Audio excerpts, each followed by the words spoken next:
صل على محمد وآل محمد اللهم صل على محمد وآل محمد اللهم صل على محمد وآل محمد.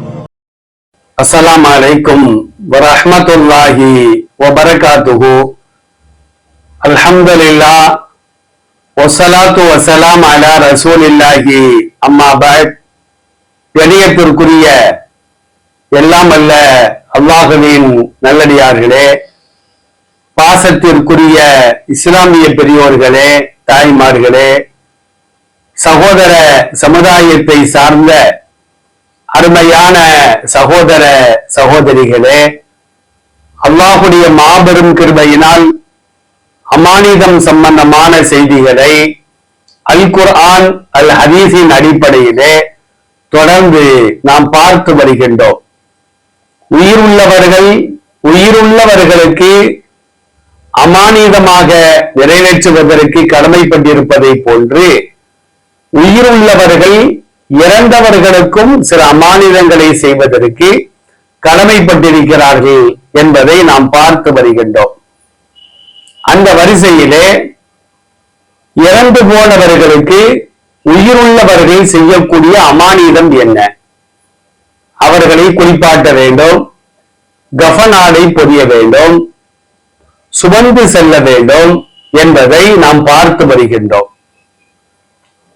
சுமந்து வருகின்ற பொழுது சில பகுதிகள்ல கலிமா ஷஹாதா அப்படின்னு ஒருத்தர் சப்தம் விடுவார்.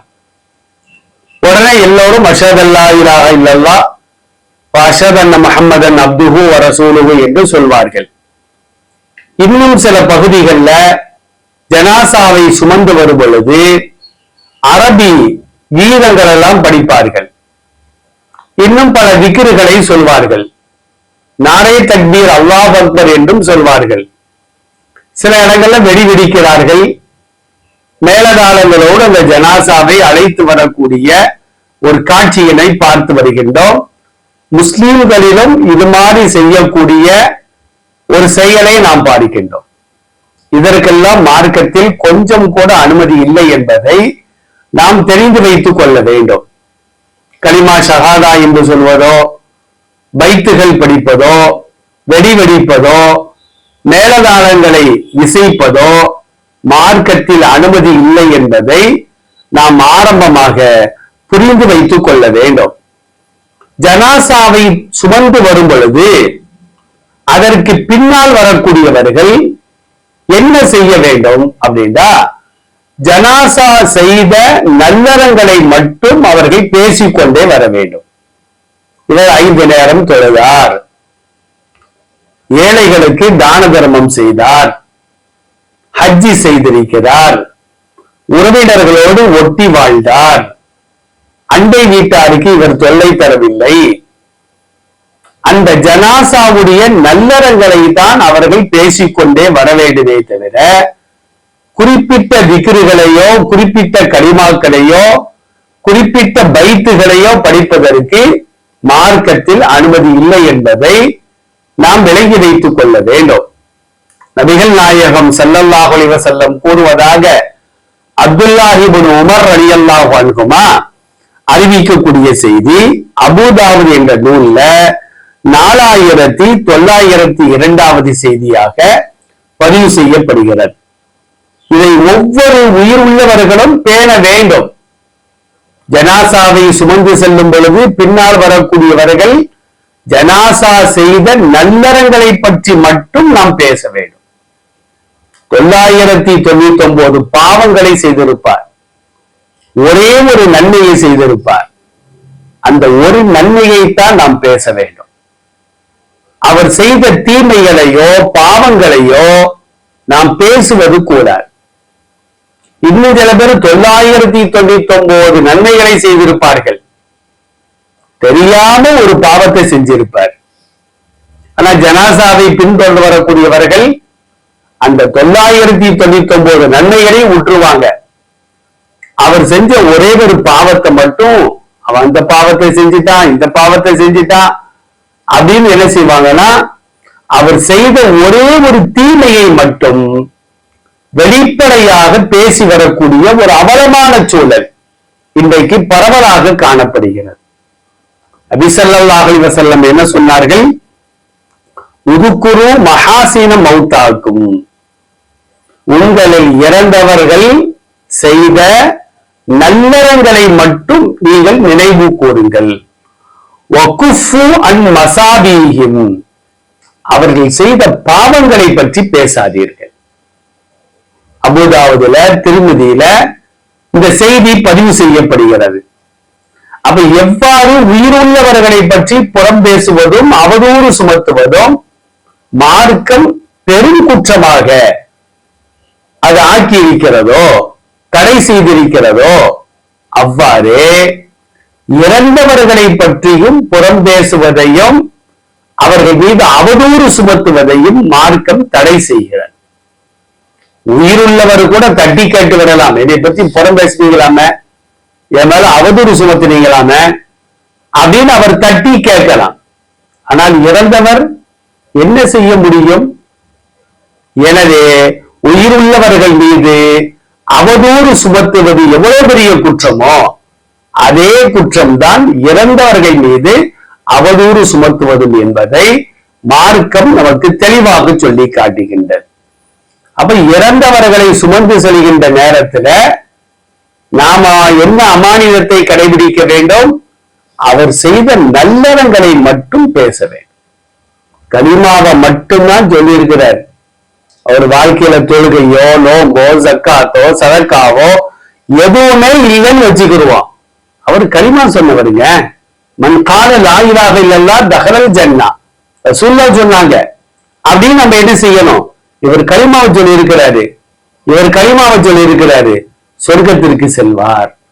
நல்ல வார்த்தைகளைத்தான் சொல்ல வேண்டுமே தவிர அவர்கள் செய்த பாவங்களை பற்றி நாம் பேசுவது கூடாது என்று நபி ஸல்லல்லாஹு அலைஹி வஸல்லம் அவர்கள் தெளிவாக சொல்லி காட்டுகின்றார்கள். இன்னும் சில பேர் என்ன செய்வாங்க தெரியுமா? தப்பு செஞ்சாருன்னு சொல்ல மாட்டாங்க. ஐயோ பாவங்க, அவர் வாழ்க்கையில விபச்சாரம் பண்ணிட்டாரு, என்னமோ அவர் மேல பரிதாபப்படுற மாதிரி அவர் செஞ்ச பாவத்தை எல்லாம் சொல்லி காட்டுற. நல்ல மனுஷன் தான் ஐயோ பாவம் தண்ணி அடிக்க ஆரம்பிச்சிட்டாரு, நல்ல மனுஷன் தான் ஐயோ பாவம் திருட ஆரம்பிச்சிட்டாரு, நல்ல மனுஷன் தான் ஐயோ பாவம் விபச்சாரம் பண்ணிட்டாரு.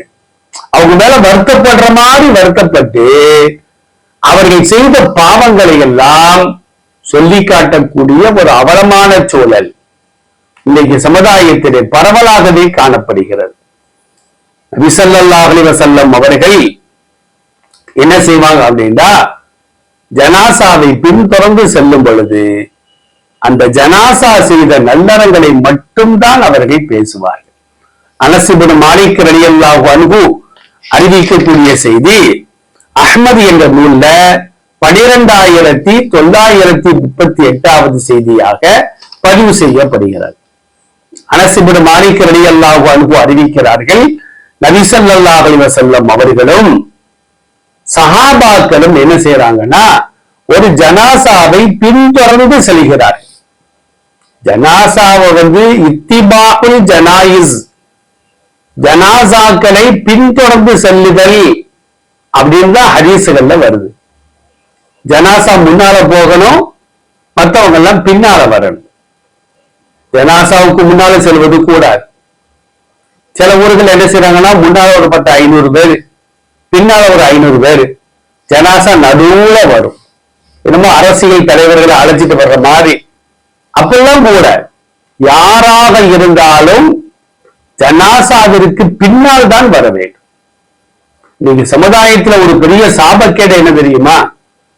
ஒருவர் இறந்து விட்டால் இளைஞர்கள் என்ன செய்யறாங்க அப்படின்னா, ஒரு மாதிரி முடியெல்லாம் வெட்டிக்கிட்டு, டவுசரை போட்டுக்கிட்டு பைக் ரேஸ் பண்றாங்க. ஜனாசாவுக்கு முன்னால ஹார்ன் அடிச்சுக்கிட்டு நல்லா ரேஸ் பண்ணிக்கிட்டு ஜனாசாவுக்கு முன்னால ஊர்வலம் மாறி போறது. இதெல்லாம் மிகப்பெரிய ஒரு சாபக்கேடு. அந்த ஜனாசாவிற்கு செய்யக்கூடிய அவமரியாதை. இது அமானிதம் அல்ல, அவமரியாதை என்பதை சமுதாயத்தில் உள்ள ஒவ்வொரு இளைஞர்களும் ஒவ்வொரு முஸ்லிம்களும் புரிந்து கொள்ள வேண்டும். ஜனாசாவை நாம் எடுத்து செல்லும் போது ஜனாசாவிற்கு பின்னால அடக்க ஒடுக்கமாத்தான் நம்ம வரணுமே தவிர ஜனாசா செய்த நல்லறங்களை மட்டும் பேசிக் கொண்டு வர வேண்டுமே தவிர ஜனாசாவுக்கு முன்னால ஆட்டம் போடுவதோ, வெடிகளை வெடிப்பதோ, பைத்துகள் படிப்பதோ, விக்கிர்கள் மொழிவதோ அதெல்லாம் மார்க்கத்தில் அனுமதி இல்லாத காரியங்கள். இதை நாம் ஆரம்பமாக அறிந்து வைத்துக் கொள்ள வேண்டும். இப்ப அனஸ் இப்னு மாலிக் ரலியல்லாஹு அன்ஹு சொல்றாங்க, மர்ரூபி ஜனாசத்தின், நபி ஸல்லல்லாஹு அலைஹி வஸல்லம் அவர்களும் சஹாபாக்களும் ஒரு ஜனாசாவை கடந்து செல்கிறார்கள். ஃபஅஸ்னவு அலைஹா கைரன், சஹாபாக்கள் என்ன செய்றாங்கன்னா அந்த ஜனாசாவை பற்றி புகழ்ந்து பேசுகிறார்கள். ஜனாசாவை புகழ்ந்து பேசுகிறார்கள். இது ரசூலுல்லாஹ்வுடைய காதில் விழுது. உடனே ஃபகால நபி ஸல்லல்லாஹு அலைஹி வஸல்லம் சொன்னார்கள், வஜபத் வஜபத் வஜபத், கடமையாகிவிட்டது கடமையாகிவிட்டது கடமையாகிவிட்டது அப்படின்னு 3 முறை சொன்னார்கள். உடனே சஹாபாக்கள் கேட்டாங்க, அடுத்து ஒரு ஜனாசா, அந்த ஜனாசாவை கடந்து செல்கிறார்கள் ரசூலுல்லாஹ்வும் நபி தோழர்களும். ஃபஅஸ்னவு அலைஹா ஷர்ரன், சஹாபாக்கள்ல சில பேர் தெரியாமல் அந்த ஜனாசா செய்த தீமைகளை எடுத்து பேசுகிறார்கள். இதுவும் ரசூலுல்லாஹ்வுடைய காதுல விழுது. உடனே ஃபகால நபி ஸல்லல்லாஹு அலைஹி வஸல்லம், ரசூலுல்லாஹ் சொன்னாங்க, வஜபத், கடமையாகிவிட்டது, வஜபத் வஜபத், 3 முறை சொன்னார்கள், கடமையாகிவிட்டது கடமையாகிவிட்டது. உடனே ஃபகால நபி ஸல்லல்லாஹு அலைஹி வஸல்லம் சொன்னார்கள், மன் அஸ்னைத்தும் அலைஹி கைரா, எந்த ஜனாசாவை நீங்கள் நல்லதை கொண்டு புகழ்ந்தீர்களோ வஜபத் லஹுல் ஜன்னா, அந்த ஜனாசாவிற்கு சொர்க்கம் கடமையாகி விட்டது. ஒரு ஜனாசா போகுது அப்படின்னா அவர் பல பாவங்களை செஞ்சிருப்பார், சில நன்மைகளை செய்திருப்பார். அந்த சில நன்மைகளை எடுத்து நாம் சொல்லிக் கொண்டே சென்றால் அல்லாஹ் அந்த ஜனாசாவிற்கு சொர்க்கத்தை வாஜிபாக்கி விடுவார்.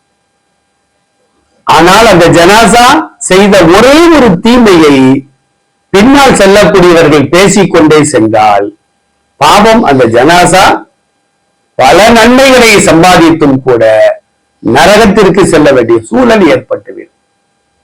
அப்போ ஒரு ஜனாசா சொர்க்கத்திற்கு செல்வதற்கு வழி செய்யணுமா, நரகத்திற்கு செல்வதற்கு வழி செய்ய வேண்டுமா?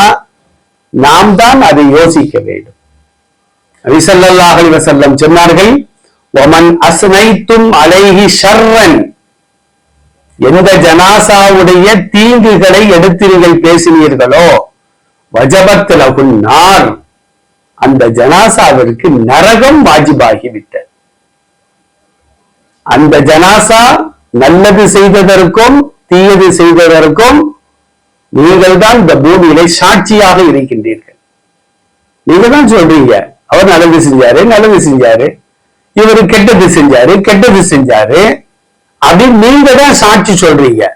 அன்தும் சுகதாவுல்லாஹி ஃபில் அர்த், 3 முறை சொன்னார்கள். இந்த பூமியிலே நீங்கள் தான் அல்லாஹ்விற்கு சாட்சியாக இருக்கின்றீர்கள். இந்த ஜனாசாவிற்கு ஆதரவாக அல்லது ஜனாசாவிற்கு எதிராக. அதனால சுமந்து செல்லக்கூடியவர்களுக்கு அமானிதம் என்ன? அந்த ஜனாசா செய்த நல்லறத்தை மட்டும் பேசிக்கொண்டே செல்ல வேண்டும் என்று நபி ஸல்லல்லாஹு அலைஹி வஸல்லம் இந்த ஹதீஸிலே குறிப்பிடுகிறார்கள். இன்ஷா அல்லாஹ் இன்னும் சில அமானிதங்கள் இருக்கிறது, வரக்கூடிய தொடர்களிலே பார்த்துக் கொள்வோம். எல்லாம் அல்லாஹ் ஜல்லஷானஹு தஆலா பேசியதின் பிரகாரம் கேட்டதின் பிரகாரம் அமல் செய்யக்கூடிய நல்ல பாக்கியத்தை நம் அனைவருக்கும் தந்தல் புரிவானாக. அஸ்ஸலாமு அலைக்கும் வரஹ்மத்துல்லாஹி.